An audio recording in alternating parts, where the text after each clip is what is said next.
نیند۔ اس رات کلاس میں بلیک بورڈ پر لکھے جانے والے نعروں کے واقعے کے بعد میں بہت دیر تک بستر پر کروٹیں بدلتا رہا۔ جانے نیند کو آنکھیں بند ہونے کے ساتھ ہی کیوں متصل کر دیا جاتا ہے۔ انسان آنکھیں بند کر کے بھی ساری عمر جاگ سکتا ہے۔ میں تو ایسے کئی لوگوں کو بھی جانتا ہوں جو کھلی آنکھوں سے تمام عمر نیند میں ہی ڈوبے رہے ہیں۔ شاید ہم جسے نیند سمجھتے ہیں وہ اصل میں نیند ہے ہی نہیں۔ نیند کا تعلق تو سکون سے ہوتا ہے، پلکیں بند کر لینے سے نہیں۔ میں بھی جانے کتنی صدیوں سے صرف پلکیں ہی بند کر پا رہا تھا۔ نیند تو جانے کب سے مجھ سے ٹوٹی ہوئی تھی۔ اگلے دن صبح کامران نے مجھے یونیورسٹی ڈراپ کیا۔ اتفاق سے پارکنگ میں رکتے وقت سارا بھی اپنی سفید کار سے اترتی دکھائی دی۔ کامران کی ساری توجہ اس طرف تھی۔ نیلے اسکرٹ میں اور اوپر بند گلے کے سفید سویٹر میں واقعی اس کا حسن قیامت ڈھا رہا تھا۔ کامران کے منہ سے سیٹی سی نکلی، یار میڈی، تم نے بتایا نہیں تمہاری یونیورسٹی میں ایسی ہورے بھی آتی ہیں؟ تمہارا اگلا سیمسٹر کب سے شروع ہو رہا ہے یار؟ مجھے آج اپنی جاہلیت کا بے حد درجے احساس ہو رہا ہے۔ زیادہ آہیں بھرنے کی ضرورت نہیں ہے، بقول تمہارے یہ وہی یہودن ہے جو میری جان کے پیچھے پڑی ہوئی ہے، اس لیے اس پر لٹو ہونے کا کوئی فائدہ نہیں ہے۔ اسے مسلمانوں سے شدید نفرت ہے۔ کامران نے رٹائی کی انتہا کر دی اور سارا کو ایک مشہور ہالی ووڈ ایکٹریس سے ملا دیا۔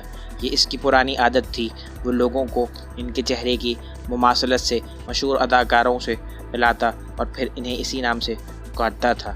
اس نے پھر ٹنڈی آہ بھری، کوئی بات نہیں یار، یہودی بھی تو اہل کتاب ہوتے ہیں، اور پھر مجھے تو یہ بالکل سلما ہائیک لگتی ہے۔ اتنی خوبصورت لڑکی سے دشمنی کا کوئی فائدہ نہیں ہے۔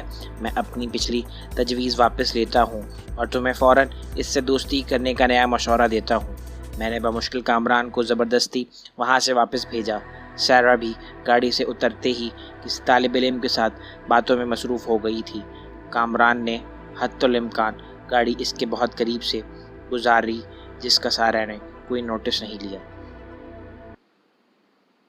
میں اپنا بیگ سنبھالے آگے بڑھ ہی رہا تھا، سارا نے مجھے آواز دی، مسٹر حماد، 1 منٹ پلیز۔ میرے بڑھتے قدم رک گئے۔ سارا جلدی سے اپنے ہوا میں لہراتے کھلے بالوں کو سنبھالتی ہوئی میری طرف چلی آئی۔ روبیکا نے مجھے تمہارا پیغام دے دیا تھا۔ میں نے آج تک زندگی میں کبھی کسی کو کوئی وضاحت پیش کرنے کی ضرورت محسوس نہیں کی ہے، لیکن کبھی اپنے اوپر دوسرے کے کیے ہوئے الزام کو بھی برداشت نہیں کیا ہے۔ میں نے کلاس روم کے بلیک بورڈ پر وہ سب کچھ نہیں لکھا، اور مجھے لکھنے کی ضرورت بھی نہیں ہے، کیونکہ میں اپنے خیالات کا برملا اظہار کرتی ہوں اور اس کی ہمت بھی رکھتی ہوں۔ تو پھر میں اس وضاحت کو کیا سمجھوں؟ کیا تم اپنے دوستوں کی طرف سے بھی وکالت پیش کر رہی ہو؟ ظاہر ہے یہ ان میں سے کسی ایک کی حرکت ہے۔ نہیں، میں ان میں سے کسی کی بھی وکالت پیش نہیں کر رہی، کیونکہ سچ کو وکالت کی ضرورت نہیں ہوتی۔ سچ کو دلیل کی ضرورت تو ہوتی ہے نا، اور جن کے پاس دلیل نہیں ہوتی وہ ایسی بچکانہ حرکتیں کر کے اپنا غصہ، اپنی فرسٹریشن نکالتے ہیں۔ سارا نے ایک گہری نظر میرے اوپر ڈالی اور سرد سے لہجے میں بولی، دوسروں کا تو مجھے نہیں پتا، لیکن میرے پاس ہزاروں دلائل موجود ہیں۔ لیکن میں نے کہا نا، سچ کو ثابت کرنے کے لیے میں ان دلائل کو بیان کرنے میں اپنا اور تمہارا وقت ضائع نہیں کرنا چاہتی۔ میں نے اسے فیصلہ سنا دیا۔ تو پھر طے رہا، ہم دونوں میں سے جس نے بھی دوسرے کو اپنے سچ سے قائل کر دیا، دوسرا اسی راہ کا راستہ اپنا لے گا۔ بولو، منظور ہے؟ سارا نے چونک کر میری طرف دیکھا، اور شاید اسے میری آنکھوں میں چھپا چیلنج بھی صاف نظر آ گیا۔ منظور ہے۔ تمہیں ہرا کر مجھے واقعی بہت خوشی ہوگی۔ اس کا فیصلہ تو آنے والا وقت ہی کرے گا۔ بیسٹ آف لک۔ میں اور سارا مخالف سمتوں میں مڑے اور اپنے اپنے راستوں پر چل دیے۔ دور سے کوئی ہمیں دیکھتا تو اسے یوں لگتا ہم ایک ہی کمان سے چھوٹے دو مختلف دین ہیں، جنہیں دو مختلف سمتوں میں ایک ساتھ چھوڑ دیا گیا ہو۔ اس دن کلاس میں سارا کے گینگ نے مجھ پر وقتاً فوقتاً فقرے بازی کرنے کی کوشش کی، لیکن میں چپ رہا۔ روبیکا سارا کی بہت اچھی دوست تھی، لیکن جانے کیوں اس دن کے بعد سے اس نے میرے ساتھ ہی ڈیسک پر بیٹھنا شروع کر دیا تھا۔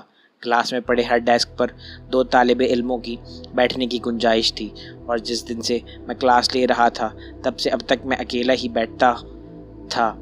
روبیکا بظاہر ہر لمحہ ہلہ گلا کرنے والی، ہمیشہ جینز جیکٹ میں ملبوس رہنے اور چوئنگم چبانے والی ایک شوخ تتلی جیسی لڑکی تھی، جو چلتے وقت اپنے بوائے کٹ بالوں کو ایک خاص ادا سے جھٹکتی تو آس پاس کے نوجوانوں کی دھڑکنیں تیز ہو جاتی۔ لیکن ایک آدھ دن جب وہ میرے ساتھ ڈیسک پر بیٹھی تو مجھے اندازہ ہوا وہ پڑھائی میں بھی اتنی ہی دلچسپی رکھتی ہے جتنی دوسری شوخیوں اور لاؤبالی پن میں۔ سارا کا گینگ لیڈر بظاہر ایک یہودی لڑکا جم تھا، اس کے علاوہ ٹینا بھی ان کے گروپ کی سرگرم رکن تھی۔ یوں سارا، ٹینا، جم اور ڈیوڈ پر مشتمل یہ چاروں کا ٹولہ جو در پردہ سارا کی ہی دی ہوئی ہدایات پر عمل کرتا تھا۔ پھر ایک دن بریک کے دوران جب جم نے اسٹوڈنٹس کو ہنسانے کے لیے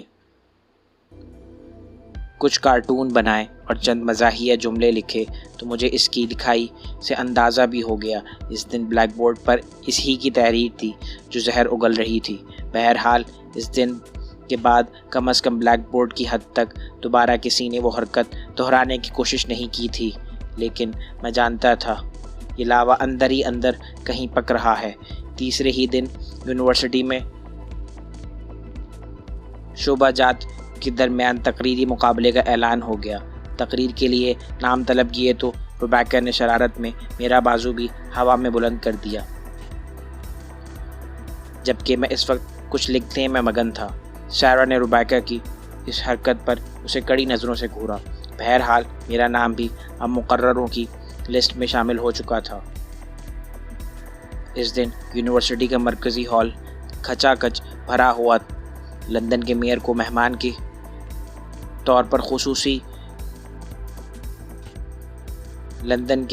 مہمان خصوصی کے طور پر مدعو کیا گیا تھا۔ مجھ سے پہلے سارا کی باری آئی۔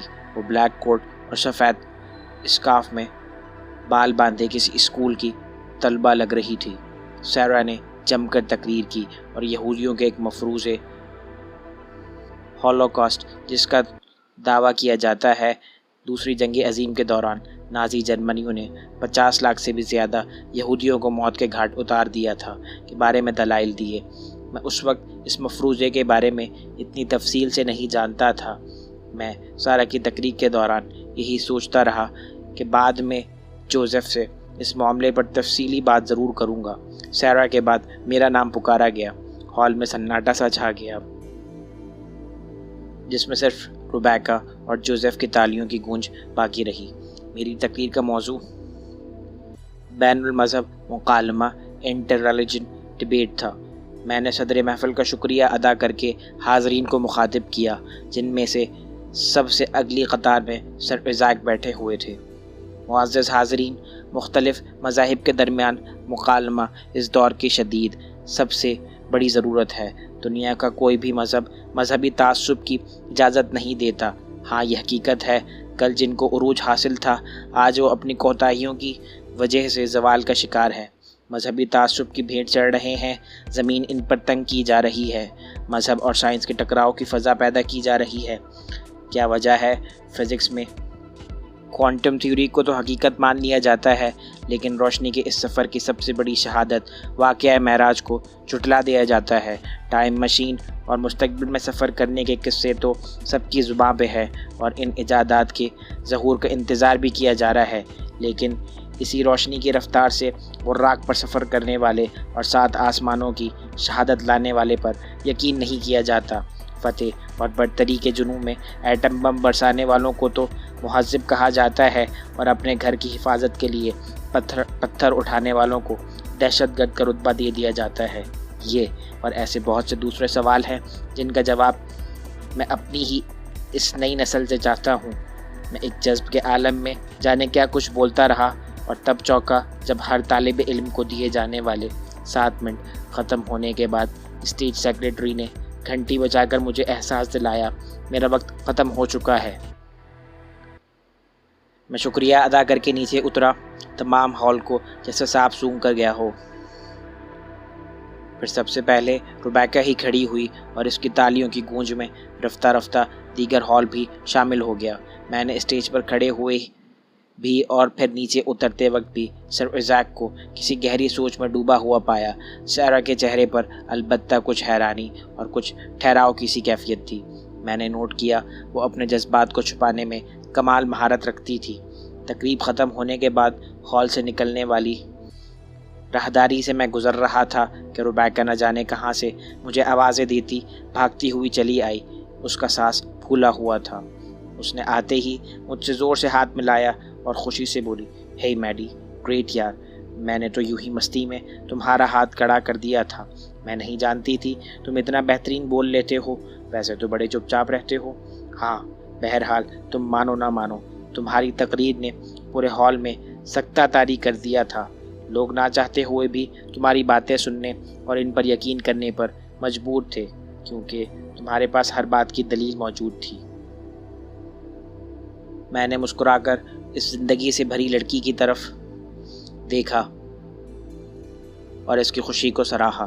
میں نہیں جانتا یہ تمام لاجک، یہ تمام دلائل میرے پاس کہاں سے یکدم ہی آ گئے، کیونکہ میں کبھی کوئی خاص مذہبی انسان نہیں رہا اور میں نے پہلے سے اس تقریر کے لیے کوئی تیاری بھی نہیں کی تھی۔ میں جانتی ہوں سب مقررین کو موقع پر ہی تقریر کے عنوان دیے گئے تھے۔ بہرحال تم نے میدان مار لیا۔ چلو اس بات پر تمہیں کیفیٹیریا سے بہترین کافی پلواتی ہوں۔ روبیکا کی عادت تھی وہ بات کہہ کر جواب سنے بغیر آگے چل دیتی تھی، سو میں بھی لمبی سی سانس بھر کے اس کے پیچھے چل پڑا، کیونکہ اس سے بحث کرنے یا منع کرنے میں اس سے کہیں زیادہ وقت لگ جاتا جتنا کافی کا ایک مگ حلق سے نیچے اتارنے میں لگتا ہے۔ بظاہر یونیورسٹی کا ماحول پرسکون تھا، لیکن میں یہ نہیں جانتا تھا میری اس دن کی ہوئی تقریر آگے چل کر چند ہفتوں میں کن نت نئے اور بڑے طوفانوں کو جنم دینے والی ہے۔ بقول کامران میں یہودیوں کی نظروں میں آ چکا تھا، لیکن بے خبر تھا۔